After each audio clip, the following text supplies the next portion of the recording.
నమస్కారం. సహస్ర 9 న్యూస్ కి స్వాగతం. నా పేరు సుమలత. వార్తల ముందుగా హెడ్లైన్స్.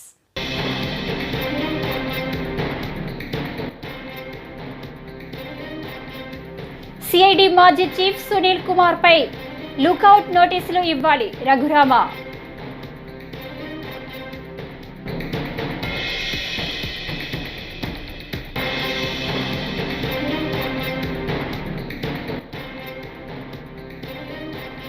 ఖైరతాబాద్ ఆర్టీఏ కార్యాలయంలో నాగార్జున సందడి.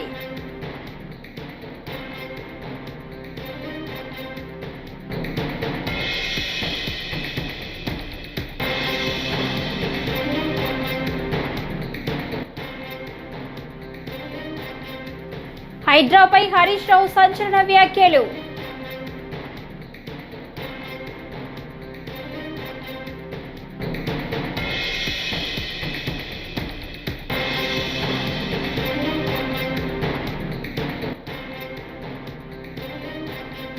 బీసీలను బ్యాక్ బోన్ క్లాసులుగా గుర్తించిన ఏకైక సీఎం వైఎస్ జగన్. వైఎస్ఆర్సీపీ నేతలు.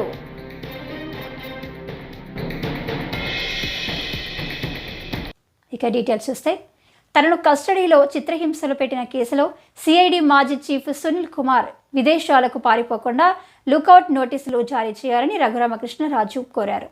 సిఐడి మాజీ అదనపు ఎస్పీ విజయ్ పాల్ అరెస్టును ఆయన స్వాగతించారు. తనను కొట్టిన వారందరూ జైలుకు వెళ్లడం ఖాయమన్నారు. రఘురామకృష్ణరాజు కస్టడీలో వేధించిన కేసులో విజయ్ పాల్ను మంగళవారం అరెస్టు చేసిన విషయం తెలిసిందే.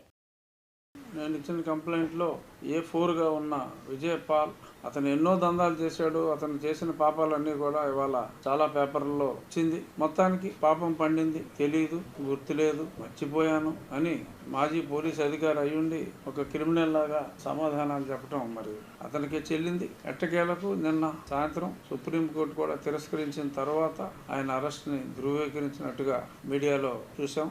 చాలా సంతోషం అనిపించింది. ప్రధాన వ్యక్తి ఇందులో పివి సునీల్ కుమార్. ఇక్కడ అతను చేసిన ఈ దారుణ కాండకి శిక్ష అనుభవించక తప్పదు. మన ఎవరో తెలంగాణలో ఒక ఆఫీసర్ ఇలాగే అమెరికా వెళ్ళిపోయి ఏదో గ్రీన్ కార్డ్ తీసుకుని వెనక్కి రావట్లా. సో అలాగే ఇతను కూడా వెళ్ళిపోయి పారిపోయే ప్రమాదం ఉంది. కాబట్టి మై డిమాండ్ త్రూ మీడియా అతనికి లుకౌట్ నోటీస్ ఇవ్వాలి. అతను ఎక్కడికి వెళ్లకుండా చూడాల్సిన బాధ్యత రాష్ట్ర ప్రభుత్వ పోలీస్ పై ఉంది. దాంట్లో చిత్రహింసలు పెట్టాక ఆ రూమ్ కూడా RRR రూమ్ అని చెప్పి పేరు పెట్టి మరి ఆ తర్వాత అందరినో డబ్బుల కోసం దందాలు చేస్తూ దొంగ కేసులు పెట్టి ఆ రూమ్ కే తీసుకెళ్లి ఇదేరా RRR రూము, ఇక్కడే ఎంపీ అయినా సరే అదులు మీరంతరా అని చెప్పి ఎంతో మందిని ఆ గదిలో ఇదే బ్యాచ్. ఇదంతా ఒక రాకెట్. సునీల్ కుమార్, విజయ్ పాల్, ఇదంతా రాకెట్. అప్పుడు నా మీద నా చెస్ట్ పైన బలమైన వ్యక్తి కూర్చున్నాడని చెప్పి నేను చెప్పా.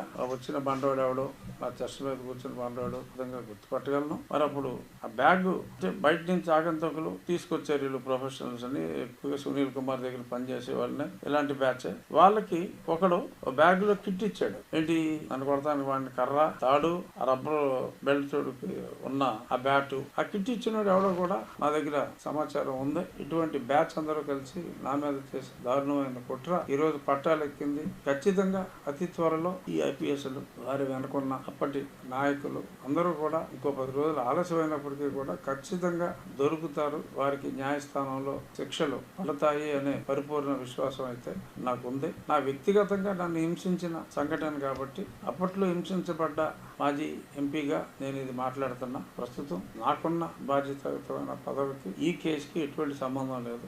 హైడ్రాపై తెలంగాణ మాజీ మంత్రి హరీష్ రావు సంచలన వ్యాఖ్యలు చేశారు. తెలంగాణ భవన్లో గురువారం నిర్వహించిన మీడియా సమావేశంలో ఆయన మాట్లాడారు.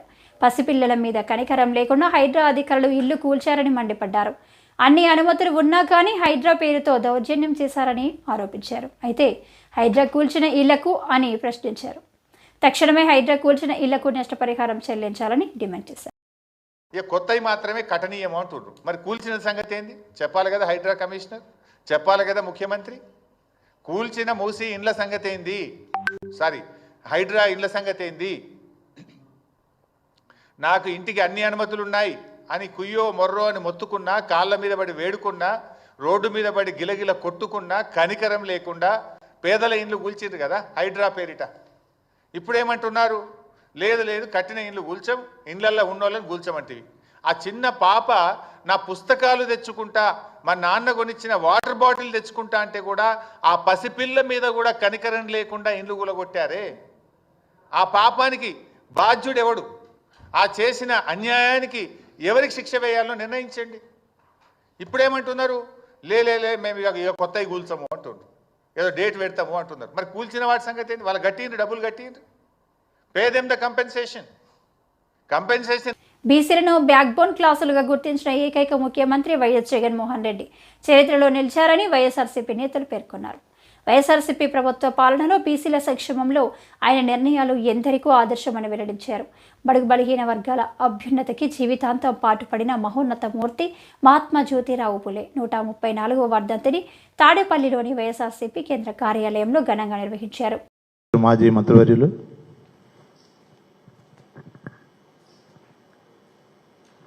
రమేష్ గారు, ఎమ్మెల్సీ గారు జ్యోతిని ప్రజ్వలిస్తున్నారు.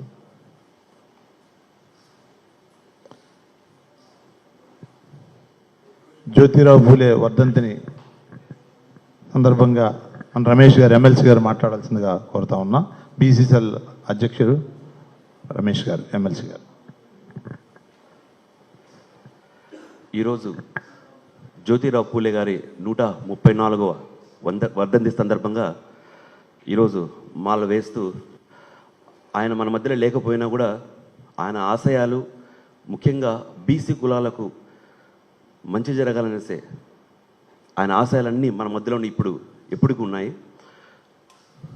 ఆయన ఆశయాలు మన జగన్మోహన్ రెడ్డి గారి ద్వారా బీసీ అంటే బ్యాక్వర్డ్ క్యాస్ట్ కాదు, బ్యాక్ బోన్ క్లాస్ అనేసి బీసీలకు పెద్దపీట వేసిన ఏకైక వ్యక్తి ఆనాడు వైఎస్ రాజశేఖర రెడ్డి గారు అయితే ఈరోజు మన వైఎస్ జగన్మోహన్ రెడ్డి గారు. దానికి ముఖ్య నిదర్శనం ఎన్నోసార్లు నేను చెప్పాను. దాంట్లో నేను కూడా ఒక బీసీ సామాజిక వర్గంలో యాదవ వర్గానికి చెందిన నన్ను కడప జిల్లా నుంచి మొట్టమొదటిసారిగా చట్టసభల్లోకి అడుగుపెట్టడానికి అవకాశం ఇచ్చిన ముఖ్యమంత్రి మన మాజీ ముఖ్యమంత్రి గారు వైఎస్ జగన్మోహన్ రెడ్డి గారు. అంటే మన జ్యోతి పూలే గారి ఆశయాలు కానీ వాళ్ళకు బీసీలకు పెద్దపీట వేయాలన్న ఇవన్నీ మన జగన్మోహన్ రెడ్డి గారిలో ఈరోజు మనం చూసుకుంటున్నాం అన్నమాట. కాబట్టి బీసీలకు ఎప్పుడైనా సరే, ముందైనా సరే, ఎప్పుడైనా సరే పెద్దపీట వేసేది మన వైఎస్ జగన్మోహన్ రెడ్డి గారు. మనం అందరం కలిసి పనిచేసి వచ్చే ఎలక్షన్లో ఖచ్చితంగా మనం జగన్మోహన్ రెడ్డి గారిని మళ్ళీ ముఖ్యమంత్రి చేసుకోవాలనేసి మనస్ఫూర్తిగా కోరుకుంటున్నాను. జోగి రమేష్ గారు, మాజీ మంత్రివర్యులు ప్రసంగిస్తారు. మహాత్మా జ్యోతిరావు పూలే గారి 134వ వర్ధంతి ఈరోజు దేశవ్యాప్తంగా పూలే గారిని స్మరించుకునే రోజు. తిరుమల శ్రీవారిని ఏపీ మంత్రులు ఆనం రామనారాయణ రెడ్డి, వాసంశెట్టి సుభాష్ దర్శించుకున్నారు. గురువారం వీఐపీ ప్రారంభ విరామ దర్శన సమయంలో వారు స్వామివారి సేవలో పాల్గొన్నారు. టీటీడీ అధికారులు వారికి స్వాగతం పలికి దర్శన ఏర్పాట్లు చేశారు. దర్శనానంతరం రంగనాయకుల మండపంలో పండితులు ఆశీర్వచనం చేసి స్వామివారి తీర్థ ప్రసాదాలను అందజేశారు. తిరుమలలో మఠాల అక్రమాలపై టీటీడీ పాలక మండలి దృష్టి సారించిందని మంత్రి ఆనం తెలిపారు.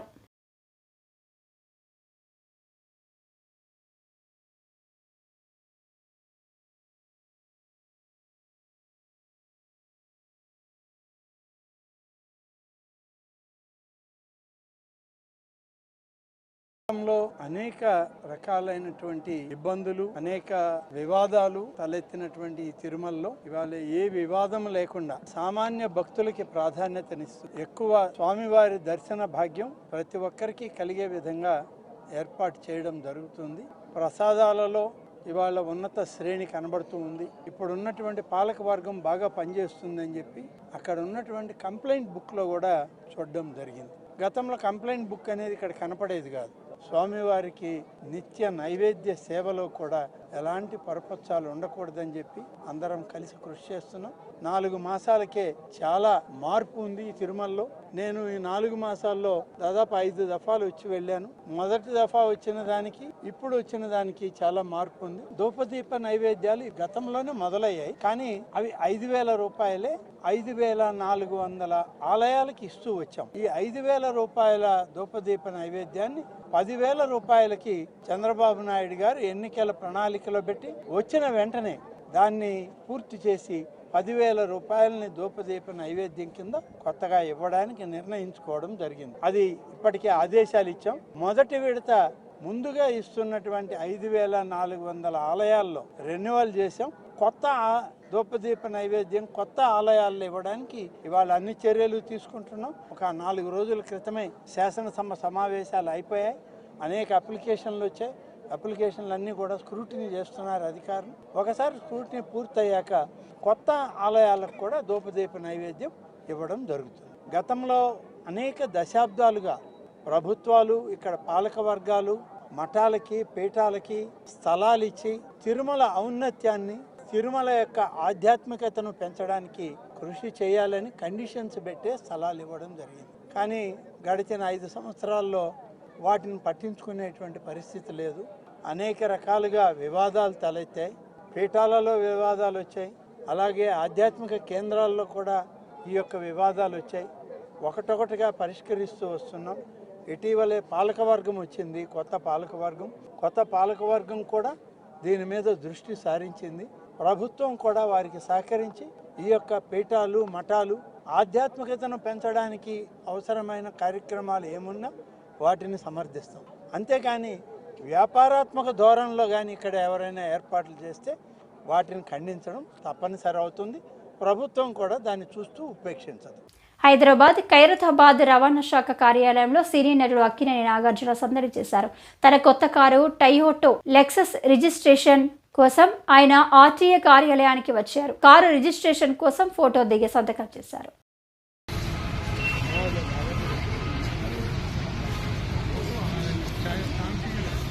వెళ్ళకండి, ముందుకు వెళ్ళకండి.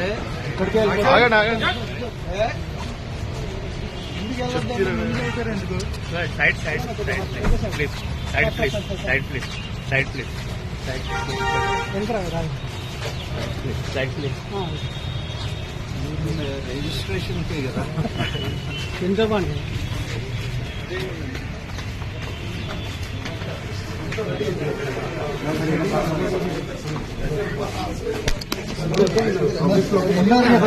कैमरा है अंदर कैमरा है.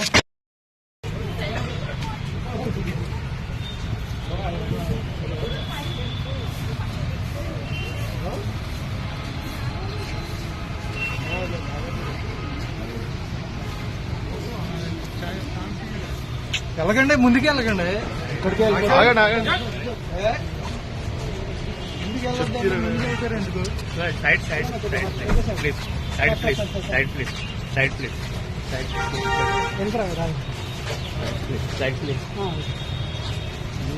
రిజిస్ట్రేషన్ కదా చింతపండి.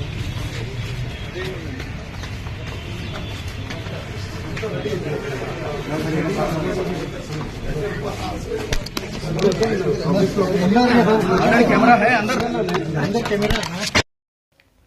నారా రామ్మూర్తి నాయుడి కర్మక్రియలకు సీఎం చంద్రబాబు హాజరయ్యారు. బుధవారం రాత్రే నారా వారి పల్లెకు చేరుకున్న సీఎం నేడు ఉదయం సోదరుడి కర్మక్రియల్లో పాల్గొన్నారు. ఈ కార్యక్రమానికి సీఎంతో పాటు ఆయన సతీమణి భువనేశ్వరి, కొడుకు నారా లోకేష్ కూడా హాజరయ్యారు. రామ్మూర్తి నాయుడు అనారోగ్యంతో ఈ నెల 16న హైదరాబాద్లోని ఏఐజీ ఆసుపత్రిలో మృతి చెందిన విషయం తెలిసిందే.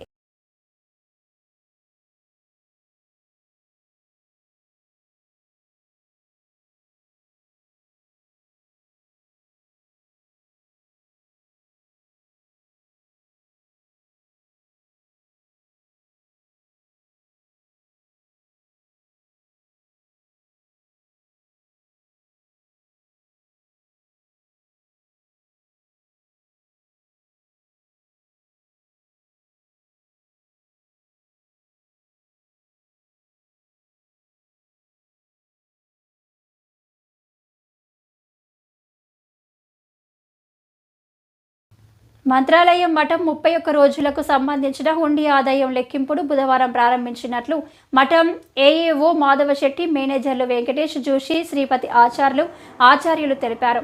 అక్టోబర్ 26వ తేదీ నుంచి నవంబర్ 26వ తేదీ వరకు సంబంధించిన 31 రోజుల హుండీని లెక్కించినట్లు తెలిపారు.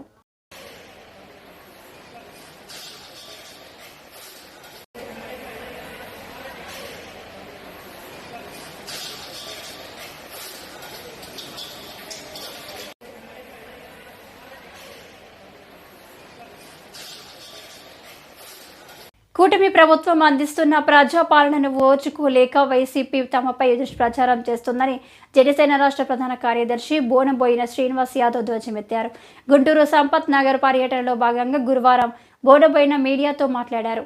వైసీపీ విష ప్రచారాన్ని తిప్పికొడుతూ నిత్యం ప్రజలకు అందుబాటులో ఉంటూ వారి సమస్యల పరిష్కారానికి కృషి చేస్తామని భరోసా ఇచ్చారు. ఆయన వెంట నాయకులు, కార్యకర్తలు పాల్గొన్నారు. ఈ 150 రోజుల పరిపాలన చూసిన తర్వాత 5 సంవత్సరాల్లో వాళ్ళు చేసిన అరాచకాన్ని ఈ ప్రభుత్వంపై రుద్దడానికి ప్రయత్నం చేస్తా ఉన్నారు. మేము ఎట్టి పరిస్థితుల్లో కూడా కూటమిలో ఉన్నటువంటి తెలుగుదేశం కానీ, బీజేపీ కానీ, జనసేన కానీ ఇటువంటి వాటిని తిప్పికొడతాం, ప్రజలకు అందుబాటులో ఉంటాం, ప్రజల సమస్యలు తీర్చడానికే మేము ముందుకు వస్తాం. స్థానిక శాసనసభ్యురాలు మాధవి గారు కూడా రోజు కూడా పర్యటిస్తూ ఉన్నారు. ఈ యొక్క పశ్చిమ నియోజకవర్గంలో వారు కూడా పర్యటిస్తూ ఉన్నారు. వారు కూడా కొన్ని సమస్యల్ని ప్రభుత్వం దృష్టికి తీసుకెళ్తా ఉన్నారు. మా పరంగా కూడా మేము ప్రభుత్వ దృష్టికి సమస్యలు తీసుకెళ్లి ఎక్కువగా ఈ వార్డులో డ్రైనేజ్ సమస్య ఉంటుంది. అంటే డ్రైనేజ్ సమస్య అనేది పూర్తిగా పట్టణం మొత్తం ఉంది. కాకపోతే డ్రైనేజ్ మొత్తం వచ్చేటువంటి పీకల వాగు ఈ వార్డులో ఉంది. అంటే ఇక్కడ డ్రైనేజీ పూర్తిగా పూడికి తీగిపోవడం మూలన పీకల వాగు, వర్షాలు వచ్చేప్పుడు పీకల వాగు పొంగిన తర్వాత ఇళ్ల మధ్యలో నీరు ఉండటం అనేది స్థానికులు చెప్తా ఉన్నారు. ఆ సమస్యను కూడా త్వరితంగా పరిష్కరించే దిశగా మేము అధికారులను కలుస్తాం, ఎమ్మెల్యే గారితో కలిసి అధికారులను కలుస్తాం, ఎంపీ గారి దృష్టికి తీసుకెళ్తాం. మహిళల అభ్యున్నతి కోసం జ్యోతిరావు పులే, సావిత్రిబాయి పులే దంపతులు చేసిన కృషి ఎన్నలేనిదని గుంటూరు కలెక్టర్ నాగలక్ష్మి అన్నారు. జ్యోతిరావు పులే వర్ధంతి సందర్భంగా గురువారం హిందూ కాలేజ్ సిగ్నల్స్ వద్ద ఉన్న పులే విగ్రహానికి స్థానిక ప్రజాప్రతినిధులతో కలిసి కలెక్టర్ నివాళులర్పించారు. ఇందులో భాగంగా కలెక్టర్ మాట్లాడుతూ మహనీయుల త్యాగాలను మరవకుండా ముందుకు తీసుకెళ్లాల్సిన బాధ్యత మనందరిపై ఉందని గుర్తు చేశారు.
తిరుచానూరు శ్రీ పద్మావతి అమ్మవారి కార్తీక బ్రహ్మోత్సవాలను నవంబర్ 28 నుంచి డిసెంబర్ 6వ తేదీ వరకు వైభవంగా నిర్వహించేందుకు అన్ని ఏర్పాట్లు పూర్తి చేసినట్లు టీటీడీ ఈవో జె శ్యామలరావు చెప్పారు.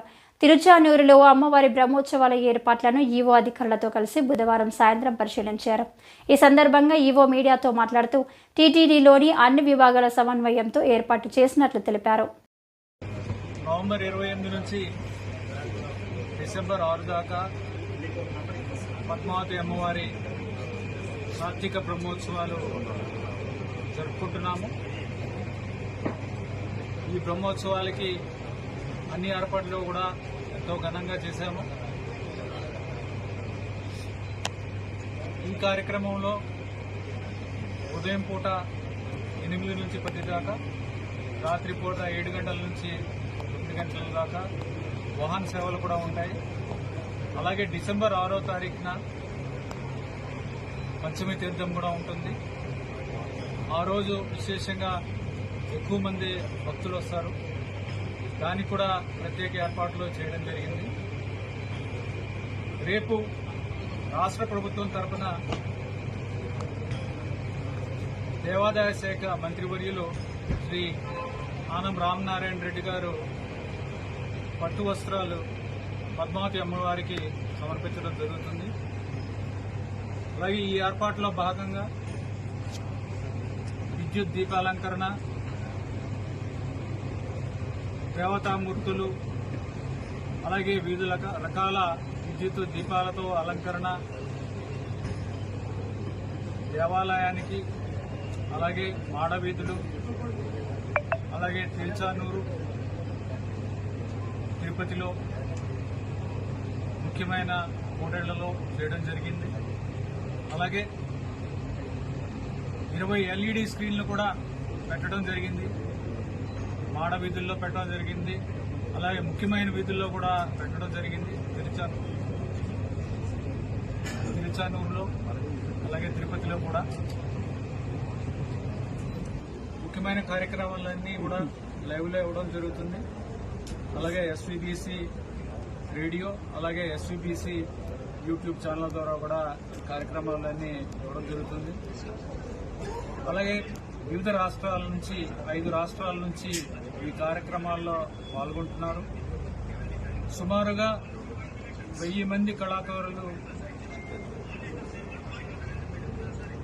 అమ్మవారి సారీ ఊరేగింపులో డిసెంబర్ 6వ తారీఖున పాల్గొంటారు. అలాగే శ్రీవారి సేవకులు 500 మందిని వాలంటీర్గా ఇక్కడ వివిధ సేవల్లో భక్తులందరికీ సేవలు అందిస్తూ ఉంటారు టీటీడీ సిబ్బందితో పాటు. అలాగే 200 మంది స్కౌట్స్ అండ్ గైడ్స్ కూడా ఉపయోగించడం జరుగుతుంది. అన్నప్రసాదాలు రోజు 10,000 మందికి అన్నప్రసాదాలు ఏర్పాటు చేయడానికి కూడా ప్రత్యేకమైన ఏర్పాట్లు చేయడం జరిగింది. ఇంతకుముందు కన్నా అదనపు ఐటమ్స్ కూడా ఇవ్వడానికి అన్నప్రసాదాలు ఇవ్వడానికి కూడా నిర్ణయించడం జరిగింది. మామూలుగా ఇచ్చే వైసీపీ పాలనలో ప్రస్తుత డిప్యూటీ స్పీకర్ రఘురామకృష్ణంరాజును చంపేందుకు ప్రయత్నించారని prosecution joint director V Rajendra Prasad ఆరోపించారు. సిఐడి ఆఫీస్కు వెళ్లిన వ్యక్తి నడవలేని స్థితిలో వచ్చారు. ఆయన తాళ్లతో కట్టారు. తప్పుడు నివేదిక ఇచ్చిన జీజీహెచ్ వైద్యులు నిందితులే. ఈ కేసులో ఇప్పటికి వరకు 27 మందిని విచారించామని రాజేంద్ర ప్రసాద్ వెల్లడించారు. 8 సెక్షన్స్ లో ముఖ్యంగా 10 సంవత్సరాల పైన ఉన్నవి ఏంటా అని 307 చంపాలనే ఉద్దేశంతో అతను కాళ్లు కట్టేసి ఆ రోజు అతను చిత్రహింసలు పెట్టారు. బెల్ట్ రబ్బర్ బెల్ట్స్ తో పెద్ద పెద్ద ఆయుధాలు తీసుకొని ఆ కాళ్ళ అరకాళ్ళకి ఈ ప్రొఫెషనల్స్ ని ఎట్లా కొడతారో ఆ విధంగా లోపల పాటు ఎముక విరిగింది. ఆయన మాజీ ఎంపీ గారికి ఎముక విరిగినందువల్ల ఆయన నడవలేకపోతున్నాడు. ముందు మెట్లెక్కి ఇంట్రాగేషన్ రూమ్ లో పోయేటప్పుడు చక్కగా నవ్వుకుంటూ వెళ్లారు, ఎవరు అసిస్టెన్స్ లేకుండా. రిటర్న్ లో వచ్చేటప్పుడు 2-3 అసిస్టెంట్స్ తీసుకొని కుంటుకుంటూ చాలా ఇబ్బంది పడుతూ మూలుగుతూ రావటం. అందులో ఆ ఇంట్రాగేషన్ టైంలో కరెక్ట్ గా 11:30 రాత్రి ఆ తకిమా వాళ్ళందరినీ కూడా చూడండి, అక్కడ విషయం చూడండి. సునీల్ కుమార్ అనే అతను ఇప్పుడు ఉన్న ఈ పాల్ అనే అతను అక్కడ వాళ్ళందరినీ కిందకు పంపించేశారు. మీరు పనిచూపు మేరలో ఉంటారు, కింద వెళ్లి 100 మీటర్ల దూరంగా ఉంటే అప్పుడు ఆయన అరుపులు భయంకరంగా దీనంగా పెద్ద పెద్దగా అరవడం కూడా జరిగింది. అది ఎవరు పోలీసులు చెప్తారు. ఆయన అరుపులు మేము విన్నాము, ఆయనే అరిచారని ఆయన విన్నాము అని కూడా మాకు కాబట్టి ఉన్నారు. సునీల్ కుమార్ ఉన్నారు, A1 ముద్రముద్రాయి ఉన్నారు. అతనే ఇదంతా ప్రోద్బలం చేసి ఆ కొట్టేటప్పుడు వీడియో తీయటం కూడా ఆయనే. సునీల్ కుమార్ ఈ వీడియో తీసేసి చూడండి ఆ విధంగా పై వాళ్ళకి పంపించారు. ఆ పై వాళ్ళు ఎవరనేది మాకు తెలియదండి. అది ఇంకా ఇన్వెస్టిగేషన్ లో తేలాలండి. మేము అందుకే ఇప్పుడు రేపు పిటిషన్ వేస్తున్నాం. రేపు కస్టడీ పిటిషన్ వేస్తున్నాము. ఇంకా ప్రైమరీ స్టేజ్ లోనే ఉంది ఇన్వెస్టిగేషన్. ఈ టైంలో మీరు ఏమి అడగడానికి లేదండి. రేపు ఆ పాలనే అతన్ని ఆ 4వ ముద్దాయిని కస్టడీకి తీసుకుంటారా, కూలంకషంగా ఏమైంది ఏంటనేది మా SP Ongole superintendent of police ఆయన దీంట్లో ఇన్వెస్టిగేటింగ్ ఆఫీసర్ పూర్తిగా అన్ని వివరాలు త్వరలోనే తేలుతాయి. 14 రోజులు ఇచ్చారు. డిసెంబర్ 10వ తారీఖు. మేము 10 రోజులకు అడుగుతున్నామండి. 10 రోజుల్లో జడ్జి గారు ఇష్టం. 10 రోజులు ఇస్తారా 6 రోజులు ఇస్తారా అనేది జడ్జి గారు ఇష్టం. మేము 10 రోజులకి రేపు ఎల్లుంట్లో మేము కస్టడీ పిటిషన్ వేయబోతున్నాం. ఆ కూలంకషంగా తతమా ఫ్యాక్ట్స్ అన్ని కూడా బయటకు వస్తాయి. దీంట్లో ఏ కుట్రకోణం దాగుంది, ఎవరు ఆ పై వ్యక్తి ఎవరు, ఈ యాక్షన్ చేసేటప్పుడు ఆ వీడియో తీసేసి ఎవరికి పంపించింది అనేది కూడా కుట్రకోణంలో బయటపడబోతుంది. ఇప్పుడు ఇక్కడ డిస్ట్రిక్ట్ జైలు తీసుకెళ్తున్నారు. జిల్లా jail. Okay, thank you. Jangareddygudem మండలం గురువాయిగూడెంలో వేంచేసి ఉన్న శ్రీ మధ్య ఆంజనేయ స్వామి ఆలయంలో కార్తీక మాస మహోత్సవాలు బుధవారం ఘనంగా జరిగాయి. ఈ నేపథ్యంలో ఆలయ ఆవరణలో ఉన్న కొలనులో తెప్పోత్సవం కార్యక్రమాన్ని ఆలయ అధికారులు నిర్వహించారు. ఈ కార్యక్రమానికి పెద్ద ఎత్తున సంఖ్యలో భక్తులు పాల్గొన్నారు. భక్తులకు ఎటువంటి అసౌకర్యాలు కలగకుండా ఆలయ ఈవో చందన చర్యలు తీసుకున్నారు.